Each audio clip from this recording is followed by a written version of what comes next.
आजकल आप लोगों ने लोगों के हाथ में कच्छप की अंगूठी यानी कछुए की अंगूठी और कुएं की अंगूठी और नाग देवता की अंगूठी बहुत ज्यादा ट्रेंड में देखी होगी। और यदि आप उन्हें वो कहते हैं कि हमें हमारे पंडित ने बताया है जिससे हमें धन प्राप्त होगा और हमारे यहाँ सुख शांति आएगी, तो अगर आप अपना थोड़ा सा दिमाग लगाएं तो आप समझ सकते हैं कि हमारा जो हाथ है वो हर वक्त पूजा नहीं करता या हर वक्त माला नहीं जपता। इस हाथ से हम अनेक प्रकार के ऐसे कार्य करते हैं जिन्हें मैं यहाँ परिभाषित नहीं कर सकती, आपको नहीं समझा सकती। हम दिन भर में ऐसी कई क्रियाएं करते हैं जैसे कूड़े में हाथ डालना, घर की सफाई करना, बर्तन मांजना, नाली तक में हाथ जाता है क्योंकि घर की सफाई करे बिना हम घर में रह भी नहीं सकते।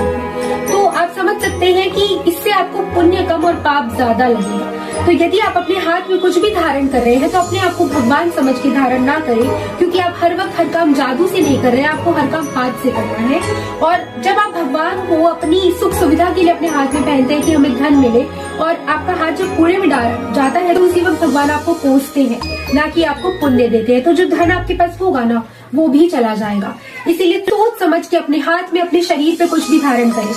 मैंने ये भी देखा है कि बहुत लोग राधा नाम की चुन्नी डाल लेते हैं, राधा नाम की माला पहन लेते हैं, और जब ये माला टूट के गिरती है या पैरों में आती है तो आपको कई ज्यादा पाप लगता है, और चुन्नी आपके पैरों में घसीटा रही है।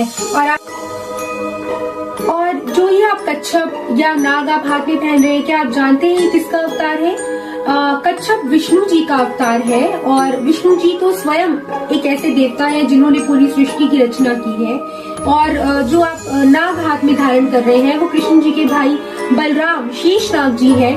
तो आप किसी भी भगवान को हाथ में पहनने से पहले 100 बार सोचिए, और हर बार पंडित हमेशा सही नहीं बोलते, थोड़ा अपनी बुद्धि का भी इस्तेमाल करें। सामान खरीदने से पहले आप एक बार उसका अंदाजा लगा लें कि आपका हाथ कहाँ कहाँ जाएगा। या आप शरीर में गाउन पहन रहे हैं राधा नाम का तो वो आपके पैरों में आएगा, क्योंकि आप हर वक्त राजकुमारी की तरह बिस्तर पे नहीं बैठे हैं, आप नीचे भी उतरेंगे, आपके पैर में चीजें भी फंसेगी, तो उस वक्त आपको पुण्य कम और पाप ज्यादा लगेगा।